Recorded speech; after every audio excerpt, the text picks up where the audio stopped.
Amin. Puji Tuhan. Kasih tepuk tangan untuk Tuhan Yesus. Glory to God. Silakan duduk kembali. Selamat siang semuanya. Menyapa juga yang live streaming termasuk gereja-gereja kita di mana-mana. God bless you ya. Kabar baik dulu bahwa pada hari ini, minggu ini, GMS Sorong, GMS Jayapura dan GMS Palu telah sah menjadi gereja lokal yang penuh. Berikan kemuliaan untuk Tuhan. Haleluya. Dan minggu-minggu lalu saya membuka gereja kita yang ada di Surabaya Selatan, Surabaya Timur. Sekarang juga lagi live streaming. Di sana lagi ibadah kedua. Nanti kapan saya visit lagi pasti secara regularly ya. Kita saksikan dulu sebuah video klip sederhana untuk memberikan Anda gambaran kemarin pembukaan gimana. Ini dari Surabaya Selatan dan Timur. Kasih tepuk tangan sekali lagi untuk Tuhan.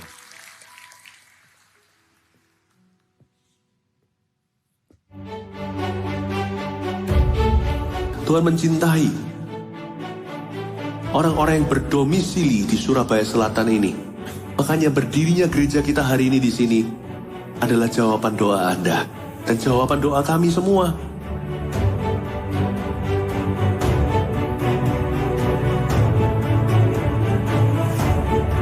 Karena Tuhan mau memakai Anda sekalian jemaat Surabaya Timur, kita yang di sini, dan Tuhan mau mengadakan kegerakan rohani yang besar melalui GMS 2 Surabaya Timur yang hari ini kita dirikan. Yang percaya katakan amin.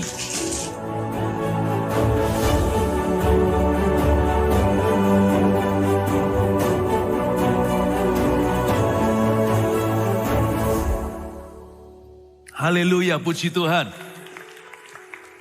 Siapkan catatan, Alkitab dibuka, kita belajar kitab Esra seharian ini 5 kali ibadah. Tema besarnya adalah mewujudkan mimpi bersama Tuhan. Saya percaya kita semua punya mimpi seperti Esra. Esra memiliki mimpi untuk membangun bait suci di Yerusalem yang jadi puing-puing reruntuhan.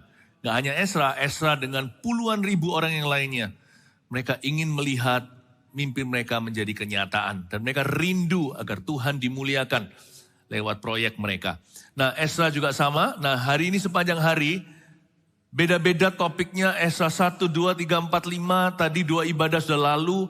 Kalau Anda ketinggalan 1, seperti biasanya, tolong kejar ketinggalan Anda. Nanti ibadah berikutnya kalau Anda tidak bisa datang secara onsite. Kalau bisa, kenapa tidak? Kalau Anda tidak bisa datang secara fisik, dengarkan online-nya. Ibadah sekarang ini kita sampai kepada Esra pasal yang ketiga sambil dibuka. Bangun dulu. Mesbah doa. Kita semua punya spiritual life atau kehidupan rohani, itu tanggung jawab kita. Bangun dulu mesbah doa. Esra pasal 3 kita buka bersama-sama pembangunan mesbah.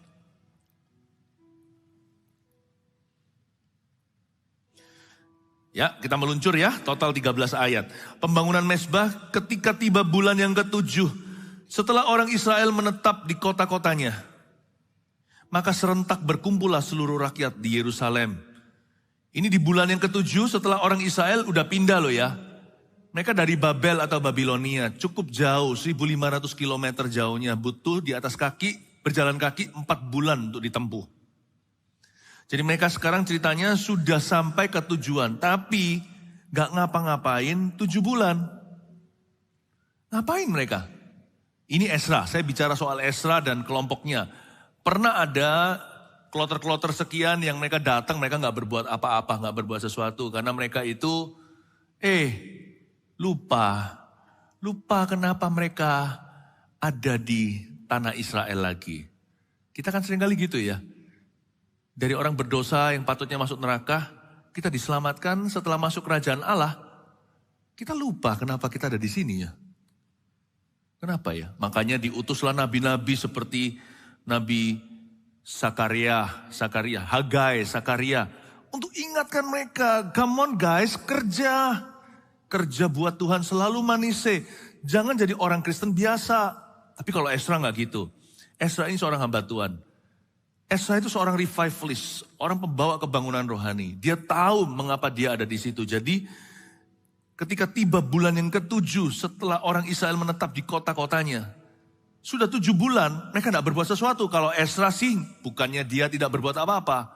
Pasti dia melakukan persiapan yang matang sebelum dia membangun bait Tuhan. Ketika tiba bulan yang ke-7 setelah orang Israel menetap di kota-kotanya, maka serentak berkumpullah seluruh rakyat di Yerusalem. Maka mulailah Yesua bin Yosadak beserta saudara-saudaranya para imam itu dan Serubabel bin Sealtiel beserta saudara-saudaranya membangun mezbah Allah Israel untuk mempersembahkan korban bakaran di atasnya sesuai dengan yang ada tertulis dalam kitab Taurat Musa, abdi Allah. Bapak Ibu Saudara, nyampe 7 bulan lagi, baru mereka mengerjakan sesuatu. Janganlah Anda dan saya itu terburu-buru. Bangun mezbah doa dulu. Satu hari memang 24 jam. Kadang-kadang kalau kita bangunnya nggak terlalu pagi, apalagi yang suka tidur kesiangan, selalu kita kesannya tergesa-gesa. Maunya langsung aja sambut pekerjaan hari itu.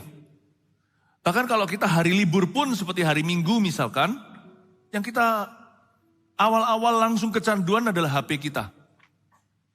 Jarang di antara kita yang mau tahan dulu. Kalau mereka yang bangun mezbah ini, zaman Esra, Nehemia bangun tembok Yerusalem, mereka nggak langsung kerja. Mereka sisihkan waktu untuk sembahyang dulu dan cari wajah Tuhan, duduk diam di kaki Yesus. Di perjanjian lama tentunya, Yesus belum datang sebagai Kristus. Tapi hadiratnya sudah ada di sana. 7 bulan itu mereka menunggu. Dan kalau Anda baca tadi di ayat kedua, yang mereka pertama bangun ya, adalah mezbah Allah untuk mempersembahkan korban di atasnya. Lucu ya? Lucu. Kalau tiba-tiba, kalau Anda membangun rumah, ini rumah dari kosong loh ya, dari puing-puing, karena zaman itu Bait Salomo sudah runtuh. Yerusalem ambruk sudah, 70 tahun lalu mereka diangkut sama Babilonia. Artikel-artikel inventaris rumah Tuhan ludes, habis di tangan teroris.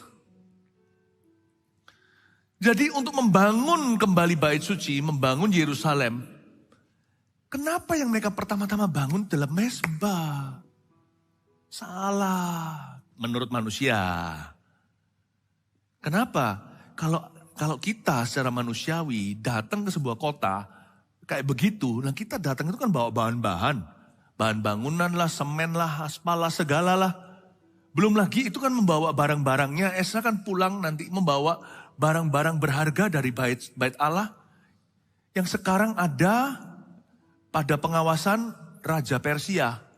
Koresh namanya. Kan sudah ganti kerajaan. Dahulu yang menawan mereka Babilonia. Sekarang Persia mengalahkan Babel. Sekarang Persia yang berkuasa. Nah, artikel-artikel Bait Suci itu masih ada di museum. Dan itu kan dibawa pulang sama Esra ke kampung halaman. Kalau saya sih bangun brankas dulu. Bangun dulu keamanan. To be safe ya kan? Better to be safe than to be sorry. Lebih baik aman daripada menyesal nanti. Atau lebih tepatnya kalau secara militerisme dan politik. Kalau politik bangun sistemnya dulu. Bangun kepemimpinan, bahkan orang berkata yang utama itu kepemimpinan. Jatuh bangun bangsa, negara, semua itu kan kepemimpinan. Iya, sebelum kepemimpinan, pemimpin yang sejati itu harus dari lutut dulu. Bondo lutut modalnya itu. Kenapa yang mereka bangun mezbah dulu? Kok bukan temboknya? Tembok kan bisa dibangun cepat-cepat ya kan?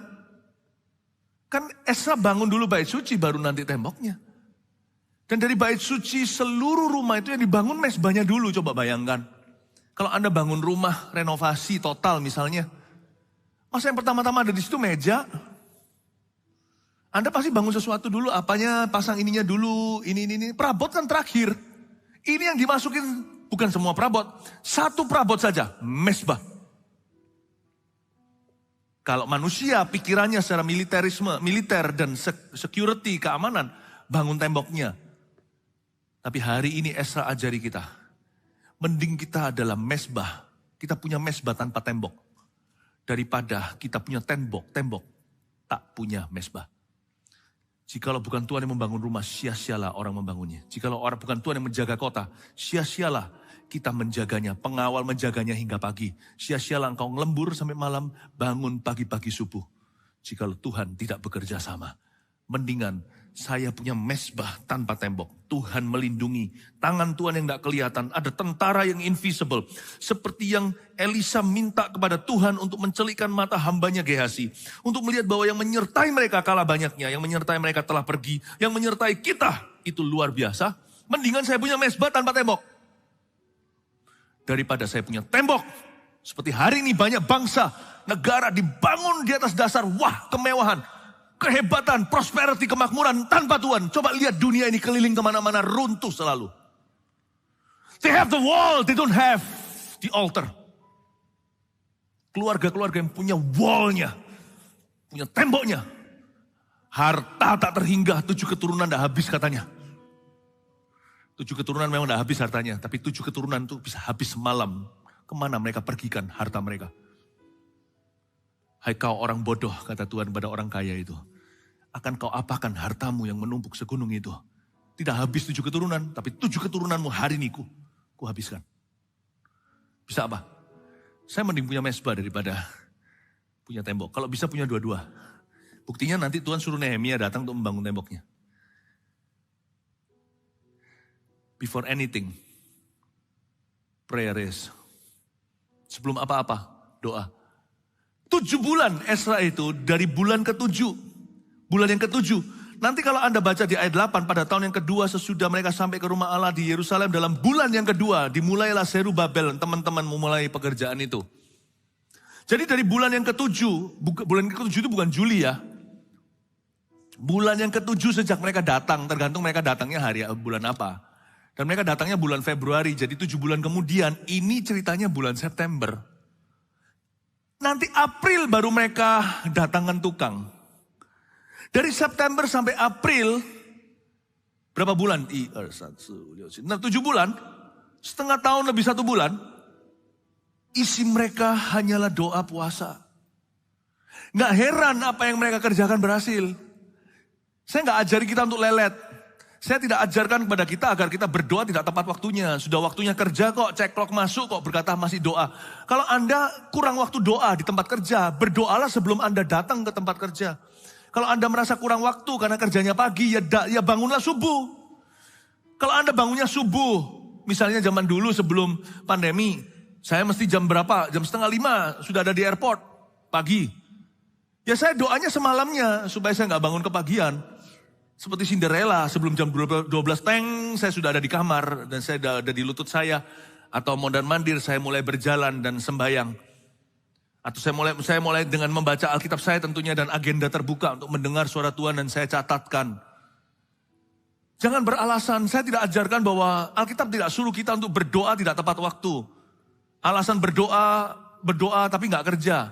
Nanti waktunya kita belajar, kita doa.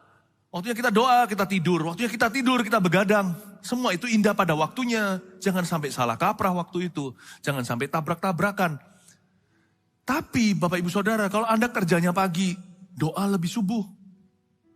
Selalu mulai dengan membangun mezbah doa dulu. Kalau proyek Anda itu early, harus maju. Nggak boleh sampai molor proyeknya jadi. Kalau gitu, segeralah jangan buang waktu. Berdoa dulu. Dan jangan ulur-ulur pekerjaan. Bapak Ibu Saudara, dari sini kita lihat komitmen Esra. Dari bulan yang ke-7 sampai bulan yang kedua, yaitu September sampai April tahun itu. Dia mempersiapkan diri sebelum ketok-ketok palu. Dia mempersiapkan bahan, dan bahan yang dimaksudkan bukan material. Bukan materi bangunan. Kalau materi bangunan sudah ada. Udah Tuhan sediakan, raja sudah sertakan emas, perak, permata kalau Anda baca di pasal sebelumnya. Diperintahkan kok, semua orang-orang pendatang, semua orang-orang Israel di penjuru manapun juga boleh menyertakan hartanya. Karena mereka sendiri gak pindah, mereka belum bisa berbondong-bondong datang. 50.000 dari sekian juta orang Israel yang ada di Babilonia, yang ada di Persia. Mereka semua itu datang sudah disediakan, jangan khawatir. Apa yang Tuhan suruh Anda lakukan, mimpi yang Tuhan nyatakan, Tuhan itu sudah sediakan Tuhan sudah sediakan semua bahannya. Kalau belum ada di tangan Anda, itu berarti Tuhan menunggu doa. Tuhan sudah sediakan semua materi yang kau perlukan. Percayalah kalau Allah memberimu mimpi, kalau itu dari firman Tuhan, nanti hidup Anda begini, masa depanmu penuh pengharapan, masa sekarang penuh dengan damai sejahtera. Allah sudah sediakan bahannya, jangan curiga, believe with all your heart. Tuhan yang berfirman, Tuhan bertanggung jawab. Tuhan yang suruh, Tuhan sudah tunjukkan anak tangganya. Tuhan yang perintahkan, Tuhan sudah sediakan bahan. Kalau belum kita temukan di tangan kita, itu berarti minus doa. One prayer shortage away. Kita harus berdoa. Bangun dulu mesbahnya. Kalau Anda datang ke bait suci waktu itu, saya mau tunjukkan bahwa ternyata yang dibangun dulu adalah mesbah. Bukan pintu, bukan atapnya. Bukan fondasi bangunan itu sendiri, tapi fondasi rohani yang dia bangun dulu. Saya sarankan, jemaat, kalau Anda mau melakukan suatu pekerjaan baru, ya, saya dorong Anda, hati-hati ya, jangan terus undang kanan kiri, lalu undang cari mana pendeta yang kesannya ternama. Kalau Anda memang mau undang untuk kuduskan rumah atau kuduskan tempat kerja Anda, undang aja orang-orang yang sudah ada di dalam pengembalaan. Saya tidak minta diundang maksudnya. Makanya itu saya bersyukur di sini itu ada kepemimpinan volunteer yang ada. Ada CGL, pemimpin kelompok sel. Anda bisa konsultasi dengan mereka. Secara rohani tentunya mereka nggak ngerti pekerjaan Anda. Atau di atasnya lagi coach atau supervisornya. Ada asisten gembalanya, ada host pastornya. Bapak ibu saudara biasakan sebelum pergi berperang, raja-raja, undang imam untuk berdiri di depan. Undang imam. Memang tidak semuanya bisa ke Musa. Tidak semuanya bisa ke gembala sidang. Kalau jumlahnya banyak seperti Israel, Musa bisa mati berdiri. Makanya Yetro memberikan sebuah hikmat yang baik. Angkatlah pemimpin puluhan, pemimpin ribuan. Angkatlah supaya tidak semua kasus datang kepadamu. Tapi saya sendiri juga tangani loh ya. Saya bukan menangani ribuan, saya sendiri juga melakukan bagian saya secara satuan. Tapi saya dorong Anda, setiap tahun sebelum memulai, tahun ini kita memulainya ada breakfast with God, memulai dengan sungkem dulu ke kaki Yesus. Semoga itu menjadi culture, kebudayaan. Semoga lewat apa yang dikerjakan, apa yang didemonstrasikan lewat gereja kita itu menjadi sebuah pesan khusus. Bahwa setiap orang Kristen anak Tuhan harus memulai dengan benar. Saya dorong Anda kalau Anda punya company, perusahaan. Doa sama-sama. Nggak hanya doa buat keluarga, biasakan dengan sebuah kalimat. Please doakan kami. Undang itu bukan undangan pelayanan seperti undangan khotbah. Tapi minta seorang pemimpin rohani yang ada di atasmu itu untuk doakan. Biasakan. Biasakan untuk didoakan. Saya bersyukur dengan beberapa jemaat yang merupakan tanggung jawab saya secara pribadi dalam kesatuan, bukan pemimpin ribuan tapi satuan. Saya lakukan bagian saya. Saya meet up annually, secara tahunan, regularly dengan beberapa orang-orang. Bukan hanya orang-orang yang ada dalam jajaran full timer hamba-hamba Tuhan, anak-anak rohani, tapi juga jemaat-jemaat. Saya berikan nasihat kepada mereka, saya doakan mereka, tidak tentu saya mengerti detil-detilnya. Tapi saya percaya itu akan terjadi akselerasi ketika kita mengutamakan mesbah doa. Ya, biasakan untuk terbuka, tapi juga harus hati-hati, virus bisa masuk karena itu. Kalau kita nggak waspada nanti, ya salah orang, salah langkah, malah jadi masalah. Lakukan dengan bijaksana. Ya, lakukan dengan bijaksana. Pemimpin rohani di atas Anda itu nggak perlu Anda undang ke pabrik atau toko Anda. Tapi bisa aja dari waktu ke waktu setiap awal tahun Anda datang dan berkata, Ko, C, atau siapa, Pak, Bu, siapa, doakan kami. Makanya di dalam kelompok kecil kita tidak ada agenda pribadi, tidak ada pinjam-meminjam uang, itu nggak ada. Dilarang keras di CG. Supaya orang yang memimpin dan dipimpin itu tidak ada money in between-nya, tidak ada uang di antaranya. Supaya tidak ada agenda pribadi yang disalahgunakan. Kalau sudah nggak ada begini, murni-murni, harusnya nggak apa-apa tuh. Datang pada pemimpinnya dan berkata, bisnis kami tahun ini mau berkembang, tolong doakan. Simple aja. Tundukkan kepala di depan Tuhan, gandengan tangan suami istri, lalu ditumpangi tangan dan didoakan seperti ini, betapa indahnya. Don't fight alone. Jangan lawan sendiri, bangun mezbah doa dan izinkan orang lain turut membangunnya bersama dengan Anda. Ya, amin Bapak Ibu Saudara. Ya, saya bersyukur di jemaat kita, di jemaat di sini itu suka sekali didoakan. Kadang-kadang kita lupa, kita dorong orang lain untuk berdoa dan mendoakan orang lain. Kadang-kadang kita juga perlu didorong loh untuk minta didoakan. Saya mengingatkan diri saya sendiri dari waktu ke waktu, minta didoakan. Nanti ya giliran kalau saya mulai pergi lagi pelayanan keluar kota, nanti saya minta didoakan oleh jemaat. Apalagi kalau ke luar negeri. I think it's a good habit.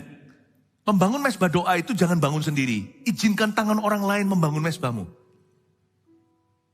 Saling mendoakanlah kamu, kata Yakobus, supaya kamu sembuh.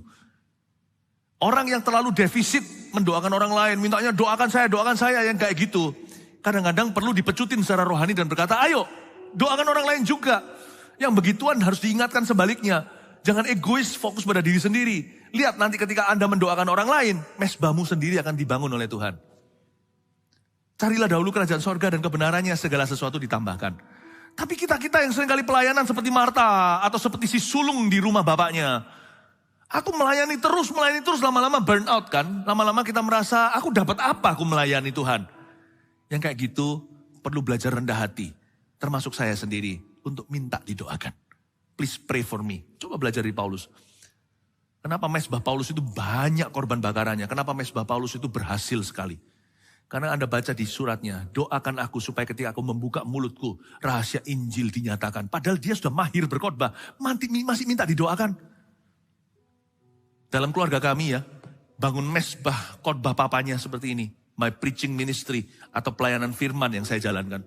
Saya bersyukur loh, anak-anak saya itu punya inisiatif sendiri. Tahukah Anda, setiap kali saya sebelum naik ini ibadah begini, anak saya persatu, kedua maupun ketiga, selalu bergilir atas inisiatif sendiri, mau doakan papanya. Saya sebelum naik gitu dirangkul sama anak saya, didoakan di ruang tunggu. Atau anak saya yang lagi di luar negeri, juga telepon saya mau doakan daddy ya. Didoakan. You know, pray for me. I cannot do it alone. Paulus berkata ketika aku membuka mulut supaya dinyatakan. Karena sekalipun mahir khotbah, dia gak bisa berhasil tanpa Tuhan.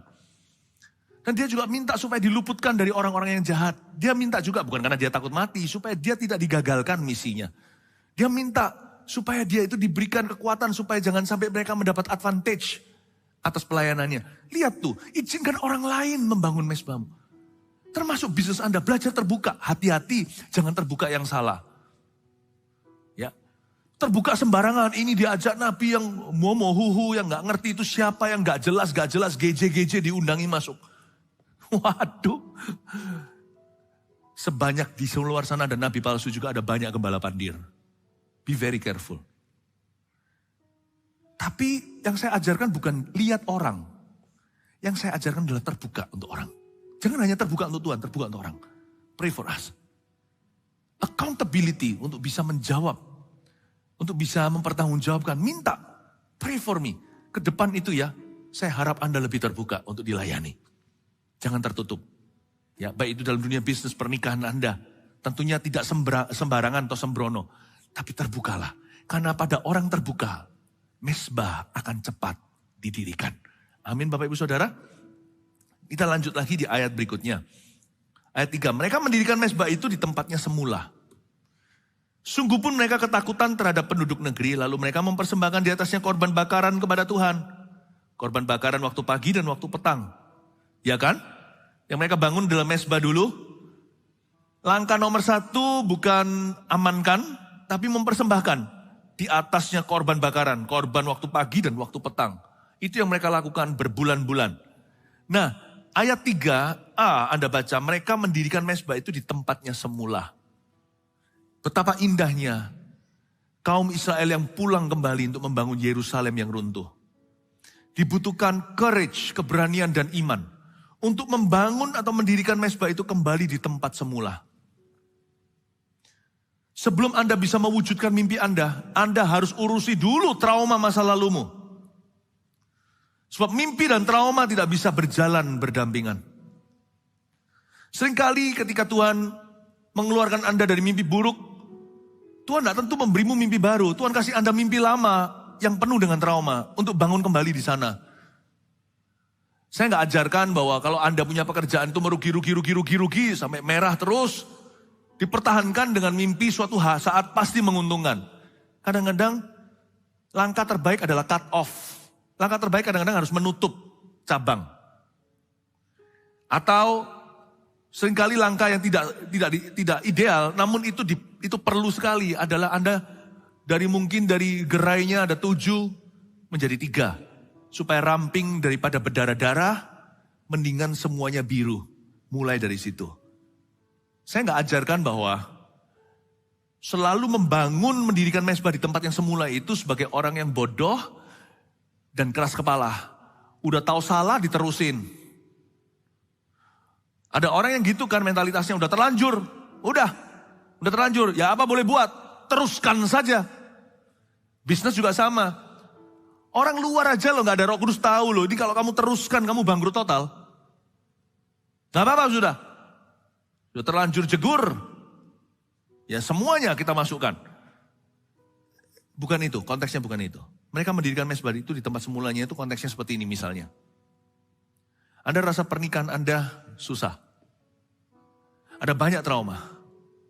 Ingat ya, mendingan istri lama dengan trauma atau suami lama dengan trauma, Anda percaya Yesus bisa pulihkan. Daripada cari istri baru atau suami baru. Setialah kepada pasangan istri masa mudamu, kata Maliaki. Kenapa Tuhan tidak senang pada umatnya? Tuhan, karena kamu tidak setia pada istri masa mudamu, bukan istri muda. Bangun kembali. Mendirikan mezbah di tempat semula. Kemarin hari Sabtu saya ajarkan di saat teduh. Bahwa kita harus work out our marriage. Udah jangan ada pintu ke depan, taruh tapal kuda di mata. Adam dan Hawa kan tidak ada pria lain atau wanita lain kecuali gajah dan jerapah. Tutup pintu. Jangan lihat opsi-opsi di kiri kananmu. Kerjakan, bangun kembali, dirikan mezbah di tempat semula. Di mana Anda gagal total, di situ geger, di situ terjadi suatu pertengkaran yang luar biasa. Di situ Anda kerjakan. Kerjakan kasih dan pengampunan. Kerjakan saling mendengarkan dan mendahului dalam memberi hormat. Ini konteksnya. Apa yang merupakan kehendak Allah secara jelas, jangan mudah menyerah. Dan jikalau Anda semalam-malaman memancing ikan tidak dapat, hanya karena Tuhan sekarang berkata, tebarkan di sisi kanan, tebarkan. Kenapa cekiku tidak tumbuh-tumbuh? Evaluasi. Udah lakukan segala cara. Minta didoakan, diberi masukan, tetap belum. Sabarlah. Sebentar lagi Tuhan akan bekerja di luar dugaanmu. Mereka mendirikan mezbah itu di tempatnya semula karena Tuhan menghendaki. Dalam mewujudkan mimpi bersama dengan kita, kita harus mau tidak mau memproses trauma dan harus menghadapi rasa takut kita. If you don't confront your fear will confront your future. Kalau kita tidak mengkonfrontasi rasa takut kita akan mengkonfrontasi masa depan kita. Di sinilah banyak orang gara-gara ketakutan telah hidup di masa lalunya. Tidak bisa move on maju ke hari esok yang penuh pengharapan. Bangunlah, ini perintah Tuhan. Dirikan mezbah itu di tempatnya semula. Sebab iman yang maju itu biasanya yang mendahului semua berkat yang sifatnya dapat dilihat, dapat dicium, dapat dijamah.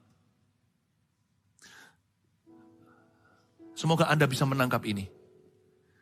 Tuhan suruh bangsa Israel ini untuk kembali bangun mezbah. Karena waktu mereka bangun mezbah itu langsung pikirannya tertuju pada pembantaian. Karena di atas mezbah itu imam-imam dibantai oleh Nebukadnezar. Oleh raja-raja yang tak bersunat zaman itu.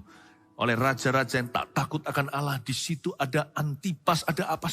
Orang-orang sejarah mezbah itu ugly.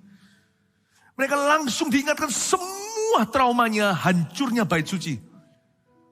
Dan terjadi pembantaian di mezbah itu. Dan yang pertama harus mereka bangun di atas trauma mereka.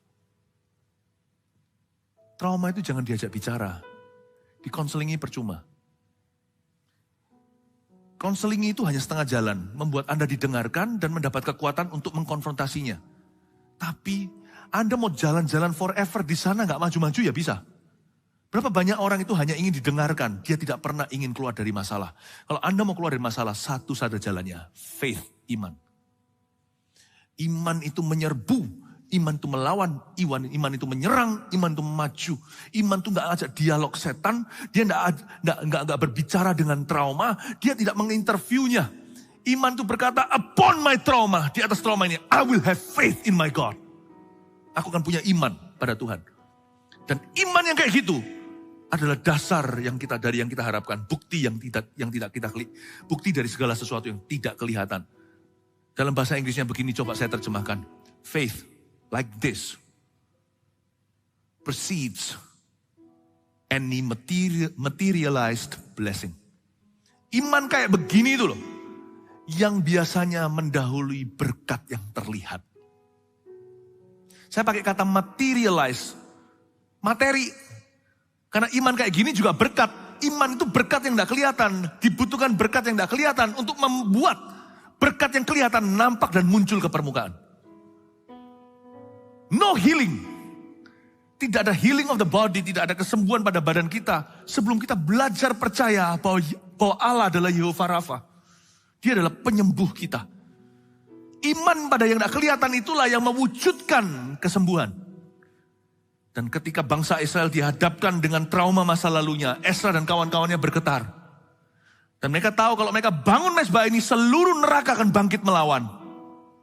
Kalau sampai mezbah itu berdiri, kanan kirinya semua musuh-musuh Israel yang dulu membantai mereka akan terusik kembali. Berarti mereka mau membangun, mereka mau keluar dari jajahan. Bukankah nanti tuduhan kepada Ezra ya begitu? Tapi dipolitisasi. Politicized.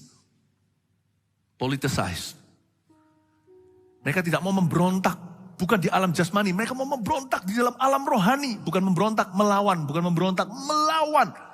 Kuasa-kuasa kegelapan yang menekan mereka selalu menjadi tawanan, selalu bermental korban, selalu menjadi jajahan setan dan dosa dan kekalahan.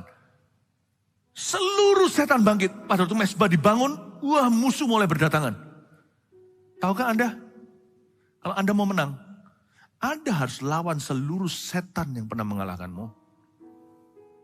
Gak bisa lari. Bagusnya kekristenan itu kita lawan di depan. Kalau kita menang di depan, jalan kita penyertaan. Bapak ibu saudara, jangan takut. Percayalah dengan iman Tuhan sudah memberi kita kemenangan. Amin Bapak ibu. Itulah sebabnya ada orang berkata gini, aku baru melayani kok ngalami banyak pencobaan. Happy ya. Itu happy ya. Saya senang jadi anak Tuhan. Itu berarti Anda anak Tuhan.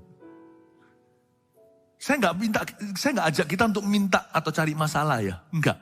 Tapi jikalau kita itu mau berbuat benar, seluruh dunia seolah-olah menentang kita, bersyukurlah. Teruskan karena perbuatan Anda benar. Jikalau Anda mau melayani Tuhan, mau bangkit ya. Padahal baru kemarin nangis-nangis di zaman Tuhan, mau bangkit dalam pekerjaan. Tiba-tiba momoknya semua keluar. Seperti tuyul-tuyul seluruh dunia keluar dari lubang untuk melawan. Barusan mau benar dalam pekerjaan, besoknya langsung dijahili orang di dunia kerja. Langsung dicobai, digoda. Langsung disalahi. Barusan bertobat. Udah gak mau pakai cara-cara gitu lagi, cara dunia atau mafia. Besoknya langsung ada orang cari gara-gara. Langsung udah mulai gelitik. Menggelitik kedagingan kita untuk bangkit. Untuk bangkit kembali.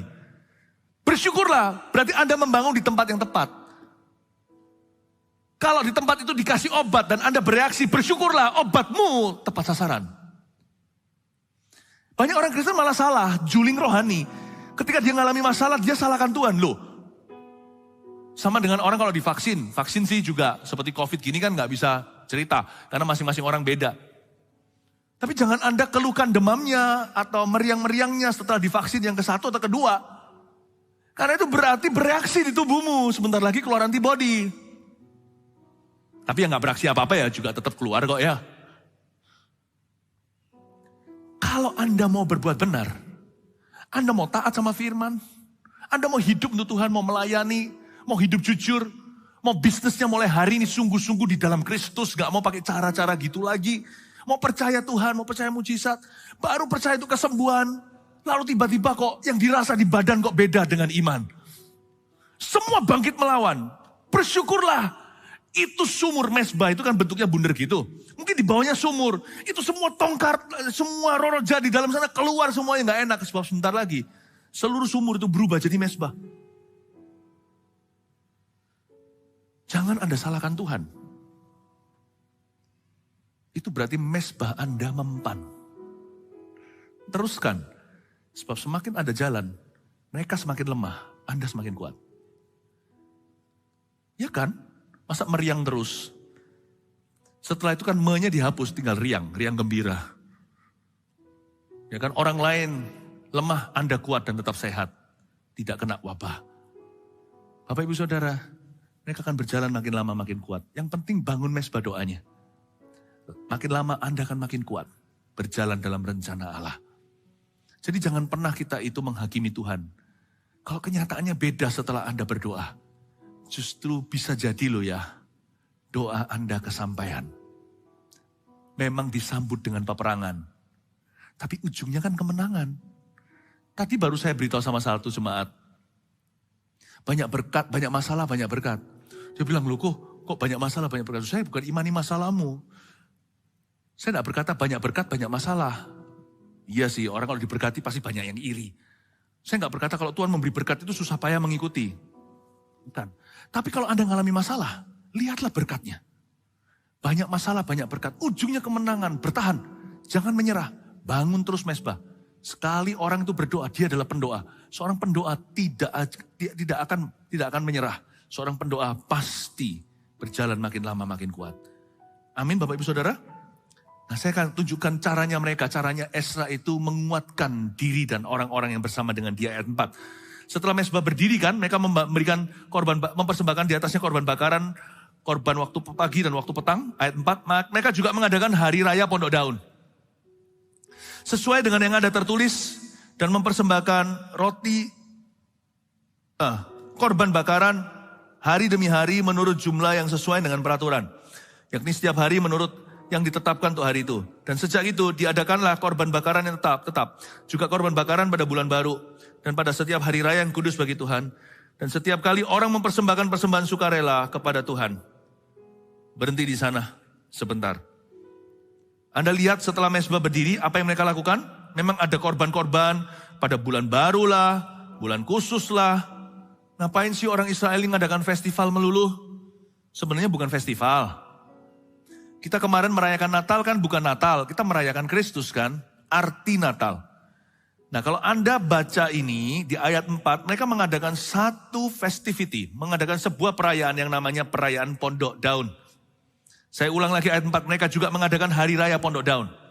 Mengapa mereka rayakan hari raya Pondok Daun itu too early? Seperti seolah-olah kenapa kita rayakan Christmas itu bulan Februari. Ezra itu perlu memilih. Waktu orang-orang menghadapi mezbah dan membangun di tempat di atas mezbah yang sama dahulu zaman Bait Salomo itu diruntuhkan musuh. Itu rasa malu luar biasa, noda celah bagi bangsa dan sejarah Israel. Di situ belum lagi terjadi trauma, kengerian, pembantaian, pembunuhan. Ketika dia menghadapi itu, dia tidak mau hanya membangun. Membangun itu pekerjaan. Itu output tenaga yang dikeluarkan. Tapi dia juga pilih-pilih input. Apa yang dimasukkan. Jangan sampai kita itu perbuatannya sudah benar. Tapi kita tidak dapat asupan yang kuat. Karena itu Ezra memilih waktu mezbah itu berdiri. Dia mengadakan hari raya Pondok Daun. Hari raya Pondok Daun adalah hari raya yang merayakan kesetiaan Allah Israel yang mengeluarkan bangsa pilihan dari Mesir masuk Kanaan. Di situ mau nggak mau orang Yahudi kan sudah biasa dengan tradisi, mereka harus menyanyikan. Mereka sering menyanyikan, kalau Anda lihat mereka kalau nyanyi kayak chanting, itu chanting gitu ya.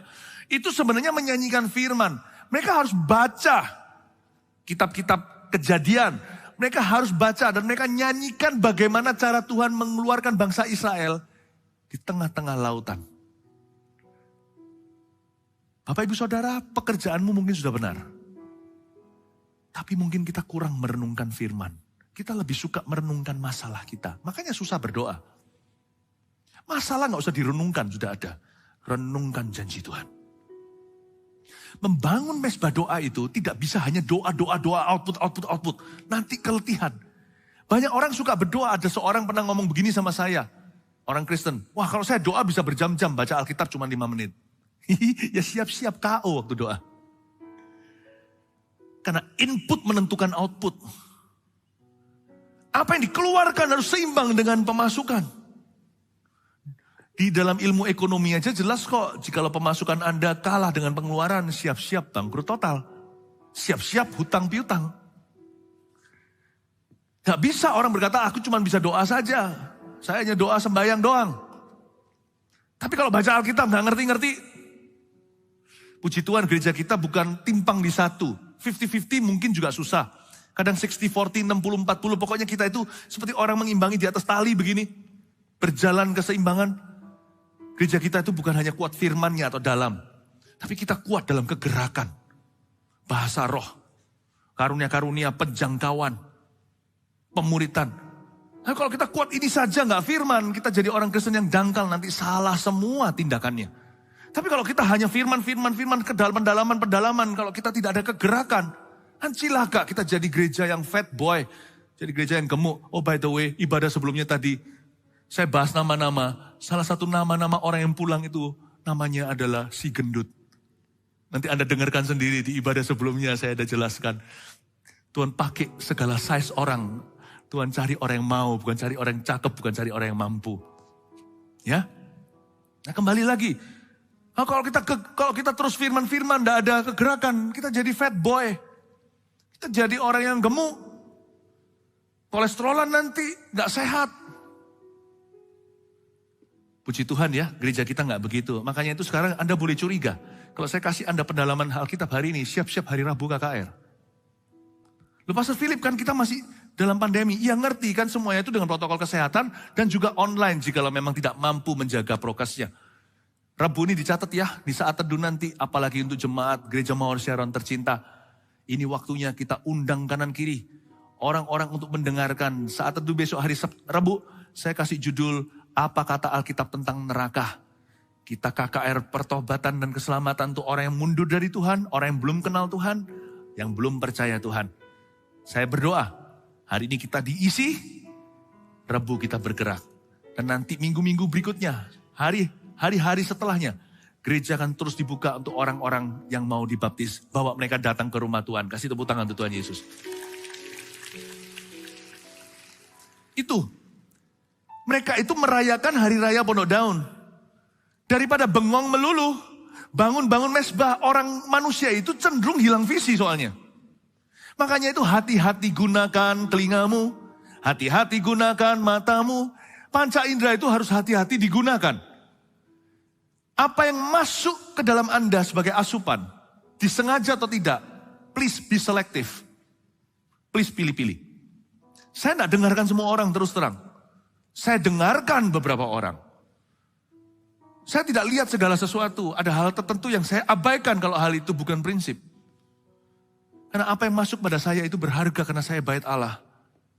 Saya tidak boleh sembarangan junk food itu bukan hanya makanan-makanan serba cepat di luar sana yang saji seketika bahannya dipertanyakan. Goreng-gorengan. Ternyata junk food itu juga bisa rohani loh. Karena kita adalah manusia rohani.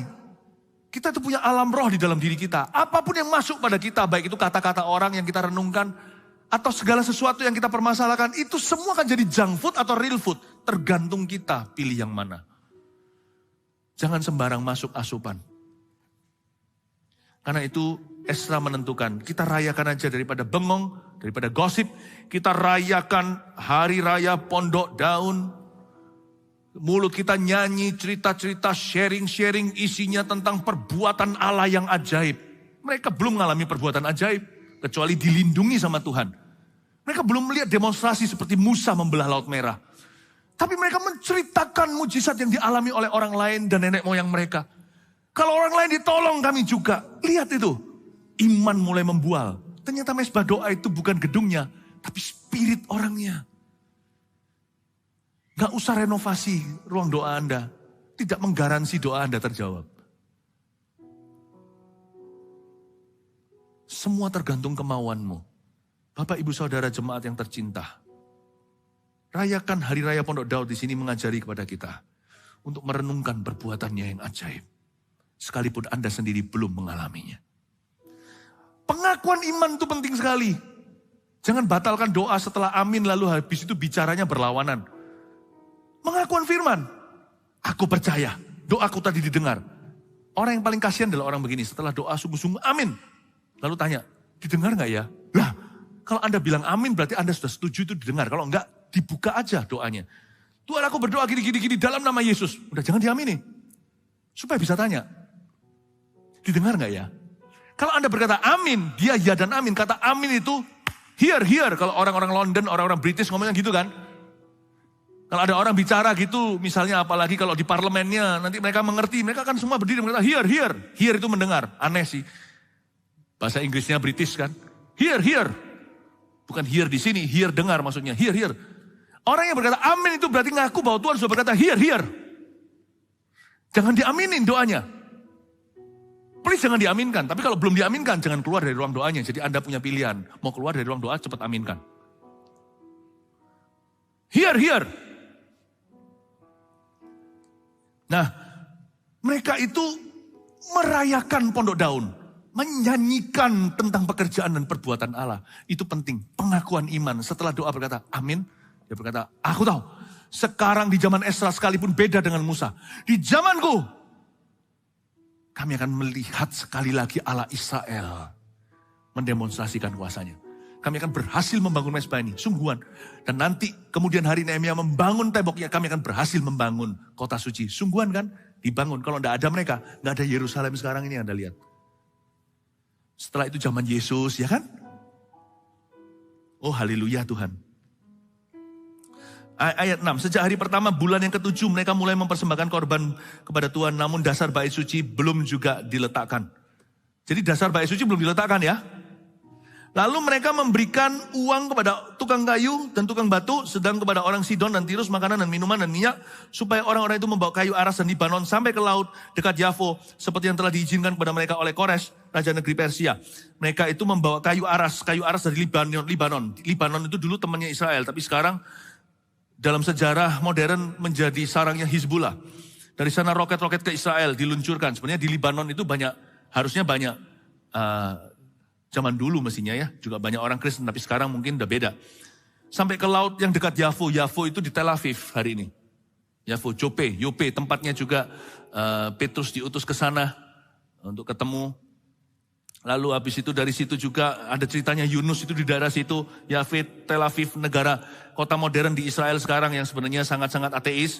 Di sana itu sudah kayak Amerika, orang-orang di beach atau di pantai itu sudah gak berbusana. Kalau Yerusalem kota religi, seperti yang telah diizinkan kepada mereka oleh Kores Raja negeri Persia. Jadi semua kejadian ini nyata. Bapak Ibu Saudara, kalau Anda baca sekali lagi di ayat 6 dan ayat 7, ada sesuatu yang indah cara orang berdoa. Esra ini rohani. Saya jelaskan di ibadah sebelumnya, profilnya dia siapa. Esra ini adalah seorang hamba Tuhan. Dia itu ahli Taurat. Ini orang ahli Alkitab. Ini orang pendeta, seorang orator, seorang pengkhotbah, seorang revivalist. Jadi saya banyak terinspirasi oleh Esra ini. Orang itu menguasai materi firman lebih daripada kawan-kawannya. Dia yang nulis Mazmur 119, 1-2 Tawarik, Esra Nehemia. Meskipun dia orang rohani, Anda lihat ya, dia praktis. Lebih rohani lagi, ketika Anda lebih rohani, Anda tidak akan jadi ngawang. Anda akan semakin organize, semakin teratur, Anda akan semakin praktis. Mungkin tidak semua teknis dia bisa, dia butuh tim. Kalau Anda nanti baca di sana itu ada tim Lewi, tim ini, tim hamba-hambanya Salomo, budak-budak bait suci, semua ada. Tapi orangnya jadi praktis.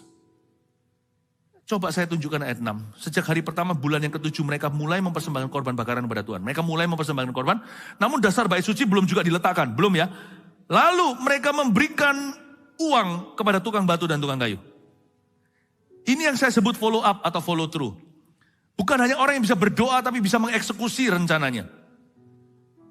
Jadi antara doa Esra, meskipun dia berbulan-bulan sembahyang dulu, karena dia punya waktu. Dia gak bisa datang kan dia harus mulai dengan planning. Namanya kita mau bangun rumah aja harus duduk kok sama insinyurnya. Blueprintnya dibikin dulu gini nanti dia gambar. Kan itu perlu waktu. Mungkin kalau kita buat dia buru-buru mungkin berapa minggu. Kadang-kadang bisa berapa bulan. Lama. perencanaan, apalagi kalau gedungnya besar. Ya. Karena mereka perlu kerja, perlu ngelembur, perlu gambar. Arsiteknya.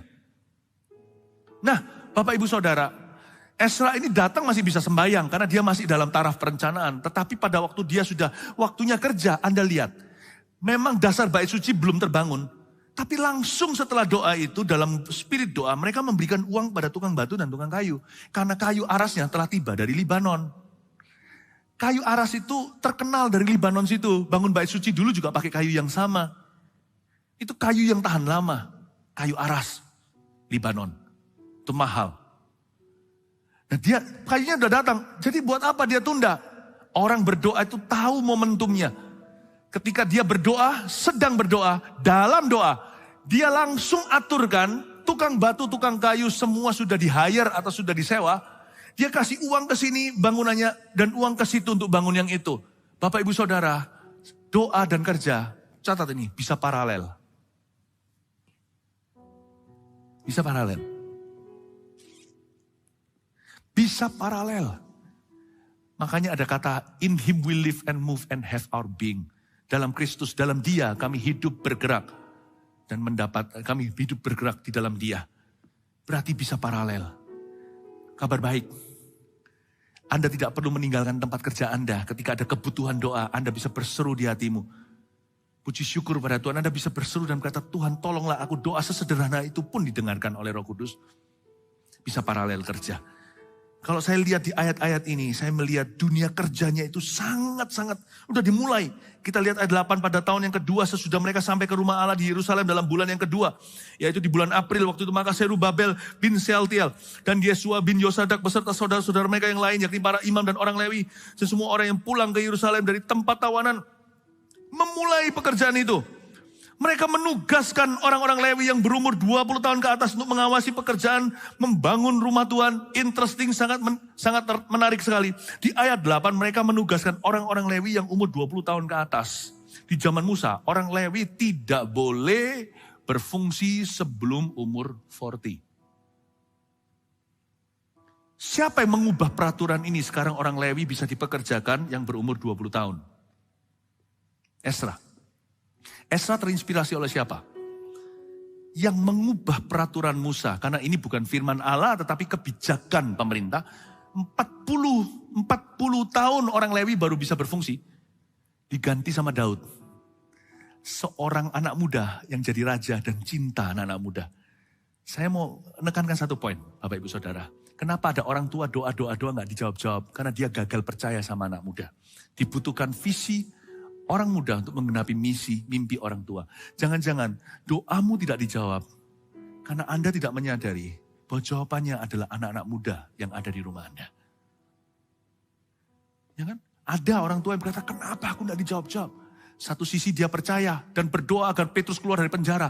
Tapi waktu Roda si hamba yang ada di rumah itu, pembantu rumah tangganya, mendengar pintu diketok-ketok, buka pintu, mereka nggak percaya. Doa mereka percaya sama Tuhan. Anak muda datang dan berkata, Petrus di pintu. Kamu halu. Kamu sedang menghalusinasi. Kamu lagi bikin bubur katanya. Kamu halusinasi. Enggak Petrus. Paling malaikatnya. Lucu. Tidak paralel. Perkataan doanya dan perbuatannya beda. Dia minta-minta tapi dia tentukan Allah harus bagaimana menjawabnya sesuai dengan pengertiannya. Tuhan kalau jawab gak tentu sesuai dengan pengertianmu. Sebuah pesan sederhana. Waktu Anda bangun mezbah doa. Jangan bunuh anak-anak mudamu. Inilah alasan mengapa banyak orang tua seolah-olah doanya tidak dijawab Tuhan. Bukan. Doa Anda no problem. Tapi Anda tolak Roda yang melihat sesuatu di pintu. Itu bukan spiritnya Petrus. Petrus ada mengetok pintu di sana. Waktu Tuhan kirim jawabannya Anda gak percaya. Karena jawabannya doamu dijawab dengan cara yang mudah sekali. Bukan mudah. Cara yang mudah, yang nampak mudah. Ketika jawabannya pada anak Anda, mana bisa dia belum makan asam garam. Loh ya tolong di training dong, tolong di mentori. Tapi jangan dipatahkan semangatnya. You kill your descendants. Ini kesalahan banyak gereja termasuk gereja Korea. Mereka minta kebangunan rohani, Tuhan kasih. Tapi sekarang meleset kebangunan rohani itu ke Indonesia. Kenapa? Karena mereka minta kebangunan rohani, mereka kira kebangunan rohani akan jatuh dari langit. Anak-anak muda mereka disuruh, Sebelum kalian 40, you have no say in the church. Sebelum 40 kalian nggak punya hak untuk berbicara. Yang meleset semua pelurunya, cuing ke Indonesia. Yang sangat cinta anak-anak muda. Yang sangat membangkitkan anak-anak kecil. Sini semua bangkitnya. Muncul hamba-hamba Tuhan yang masih looking good, looking muda. Oh haleluya, kasih tepuk tangan untuk Tuhan. Seringkali mesbah doamu itu, mesbah doa kita, setiap orang tua, saya coba bicara secara spesifik sekarang. Makanya khotbah firman seperti ini, ekspositori itu saya sangat suka. Karena Tuhan bisa bicara dari mesbah itu, bisa bicara kemanapun juga yang Tuhan kehendaki. Saya ingatkan Bapak Ibu, ada beberapa doa Anda, saya bicara secara profetik. Seolah tidak terjawab. Karena Anda tidak punya visi dan mimpi untuk anak-anak mudamu. Saya tidak bicara soal pelayanan youth group maksudnya. Anakmu sendiri di rumah. Selama Anda memandang mereka sebelah mata, lu tahu apa? Anda akan terkejut. Bagaimana mereka akan diklaim setan. Padahal mereka harusnya milik Anda. Meleset peluru nanti. Saya bersyukur. Musa itu masih baru. Dia belajar. Itu pun Yosua 1 yang muncul. Tapi zaman Daud. Dia punya triwira. Dia punya 30 tentaranya. Semua orang-orang muda, Benaya dan semuanya. I'm glad Ezra mengikuti jejak kakinya Daud. Orang Lewi dimulai umur 20, bisa berfungsi, bukan 40. Bapak Ibu Saudara, saya memberi inspirasi aja. Timely words atau kata-kata yang sifatnya profetik. Siapa tahu di sini ada orang yang tersentak. Oh gitu ya, saya baru dapat remind. Saya dapat pewahyuan ini. Mungkin Anda berkata dalam hati, ini loh yang Pastor Philip tadi katakan ini. Saya ngerti sekarang, mengapa selama ini saya struggle sendiri. Ternyata saya belum rilis anak panahku, saya belum luncurkan. Saya anggap mereka hanya anak ingusan. Makanya interestnya dikerja terus. Anaknya tidak digarap. Sehingga kerjaannya semakin amburadul, anaknya nggak bisa apa-apa. Padahal jawaban ini di sini. Bukan berarti anaknya disuap emas, bukan. Tapi ini loh dimentori, ini nanti menjadikan lebih besar daripada ketika di tanganmu. Banyak orang itu salah strategi. In the days to come, pay attention to your young people. Perhatikan orang-orang mudamu. Amin Bapak Ibu? Ya, sudah mau selesai kok. Coba sekarang lompat aja ayat 12. Tapi banyak di antara para imam, orang Lewi dan kepala-kepala kaum keluarga. Orang tua-tua yang pernah melihat rumah yang dahulu menangis dengan suara nyaring ketika meletakkan dasar rumah itu. Dilakukan di depan mata mereka. Sedang banyak orang bersorak-sorai dengan suaranya karena kegirangan. Jadi ada campur baur. Ini ceritanya ayat 12, saya langsung lompat episode. Bait suci sudah jadi ya, maksudnya mesbahnya juga sudah kelar. Orang-orang tua dulu yang pernah melihat rumah dahulu kala nangis dengan suara nyaring. Tapi orang-orang baru nggak ngerti zaman dulu gimana, wong mereka 70 tahun kok ada di Babilonia. Jadi orang-orang tua ini yang usianya pasti tua sekali. Paling tidak waktu itu jika mereka mau umur 10, berarti ini 70 tahun kemudian mereka sudah umur 80. Ini orang-orang yang umurnya 8, 90. Kalau umur 5 mungkin nggak ingat. Umur 10, 20. Berarti ini orang-orang tua yang umur 70 kan dia baru lahir, dia pasti tidak punya memori. Umur 80 ke atas, sampai 100 tahun. Mereka nangis ketika lihat itu. Mengapa mereka nangis? Karena nggak persis seperti yang baitnya Salomo yang runtuh. Bait Salomo jauh lebih bagus. Dari emas semua, ini paling dari kayu aras. Sedangkan yang lainnya ini, orang-orang muda nggak ngerti apa-apa. Bagi mereka, wow bagus, karena mereka nggak pernah lihat bait Salomo, mereka belum lahir. Mereka teriak-teriak sorak-sorai dengan suara nyaring kegirangan. Orang gak dapat lagi membedakan ayat 13 mana bunyi sorak-sorai, mana bunyi tangisan rakyat. Karena rakyat bersorak-sorai dengan suara nyaring sehingga bunyinya kedengaran sampai jauh. Saya ingatkan bahwa ini bukan orang tua maupun orang muda. Terakhir saya kasih sebuah pesan profetik untuk orang baru dan orang lama.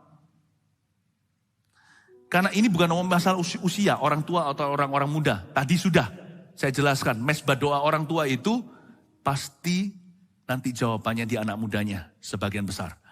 Listen, orang tua dan orang sekarang, orang lama dan orang baru. Orang lama yang umur 80 ke atas ini pernah melihat bait Salomo. Mereka mengeluh, kok gak mirip ya dengan yang dulu. Orang-orang lama itu dalam bisnis, di bidang apapun juga gak harus di dalam gereja. Di gereja apalagi juga sama. Jangan hati-hati untuk jangan menjadi kirbat anggur yang lama. Paham maksud saya? Sebab orang-orang lama itu biasanya berurusan dengan pride. Merasa lebih bisa. Merasa merasa lebih mampu, merasa sudah tahu. Hati-hati, di dunia bisnis aja, ada cara berbisnis tertentu yang tiba-tiba dilanggar sama muda-mudi. Hari ini, bisnis online mengancam bisnis tradisional. Anda lihat, semua kena pengaruh. Yang dari taksi lah, transportasi, semua sektor. Mungkin mereka dulu gagal direkrut sama orang-orang tua itu. Karena mereka merasa mereka lah rajanya. Aku orang lama. Ini semua udah aman. Tiba-tiba mobil semua orang jadi taksi online. Mau berapa duit beli mobil yang jadi mobil perusahaan Anda transportasi. Ini gak perlu 1 sen pun. Mereka cuma jadi membernya, ada license-nya, jalan semuanya. Berbagi keuntungan. Untungnya lebih besar daripada jika Anda punya 1000 mobil sekalipun. Tapi sekarang ini jutaan mobil di bawah kekuatan mereka. Seorang anak muda dengan komputernya. Nggak masuk akal. Nggak masuk akal. Disinilah sebuah pelajaran untuk kita. Karena kita semua pasti jadi orang lama, termasuk saya. Jangan pernah ada pride. Merasa kita sudah tahu semuanya. Karena orang begitu, nanti tangisannya bukan sukacita. Tangisannya adalah regret, penyesalan, atau tercuri. Tangisannya seperti tertabrak, terlanggar, atau tangisannya mengeluh kok begini. Setiap orang di antara kita, semua kita di sini jemaat yang saya kasih. Setiap minggu Anda ke gereja tujuannya adalah pembaharuan akal budi. Setiap kali kita datang ke gereja itu kita dibaharui roh kita. Jangan ada spirit orang lama dalam pelayanan juga. Anda akan kaget nanti CGL terbaik itu 10 tahun kemudian akan bangkit. Anda akan terkejut nanti pengkhotbah yang lebih hebat. Mestinya kita ada konferensi AOG nih, Army of God atau anak-anak muda. Saya sih rindunya adalah setengah-setengah. Saya bagi dengan orang-orang yang Anda tidak tahu, anak-anak muda yang sekarang mulai jagoan khotbah di gereja kita. Saya mau bagi mimbar, mereka bagi sedikit. Saya tangkap mereka jikalau mereka Saya mau kasih kesempatan. Di antara kita semuanya ini tidak bisa menua kalau kita punya Roh Kudus. Yang menua hanya badannya. Jangan ada sifat di dalam spiritmu, ego dan kesombongan, keangkuhannya. Jangan ada sifat orang lama. Sebab orang gini nanti akan nangis ketika bait suci jadi. Dia nangis. No, aku mau jadi orang-orang yang bersorak-sorai, orang baru yang diperbarui. Saya bukan orang baru. 10 tahun dari sekarang kita juga orang lama. Tapi kita diperbarui, jadi setiap kali kita selalu baru. Datang ke gereja jangan hanya datang untuk ibadah. Datang ke sini untuk diperbarui manusia rohmu. Ini juga mezbah besar. Di sini kita digodok semuanya sama Tuhan. Digodok matang-matang sampai well done. Kita diperbaharui hingga kemerahan seperti pipinya Daud ketika mengalahkan Goliat. Bapak ibu saudara, di gereja Mawar Siaran tercinta dan keluarga saat teduh yang mendengarkan. Saya tidak izinkan spirit orang lama. Sampai kapanpun you and I, Anda dan saya termasuk. Sampai kapanpun, sampai Tuhan datang, sampai kita mati. Kita akan selalu menjadi anggur yang baru. Kasih tepuk tangan untuk Tuhan. Mari kita semua bangkit berdiri. Praise the Lord.